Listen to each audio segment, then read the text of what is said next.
Atalia Praratya, istri Ridwan Kamil, akhirnya menanggapi kasus suaminya dengan pernyataan keras. Diketahui, informasi terbaru dari kuasa hukum Lisa Mariana, John Boy Nababan, mengatakan Ridwan Kamil dan Lisa bertemu pertama kali di acara besar di Palembang.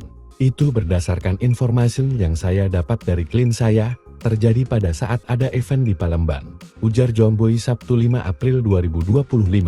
Ia memastikan setelah pertemuan itu, komunikasi dua arah terjadi lebih lanjut, dan John Boy mengatakan pertemuan itu terjadi dalam kondisi yang baik. Namun belakangan komunikasi mereka terputus, sehingga menurutnya hal ini bukan soal pidana atau hal yang lebih serius. Namun tanggapan keras datang dari istri RK, Atalia Praratya.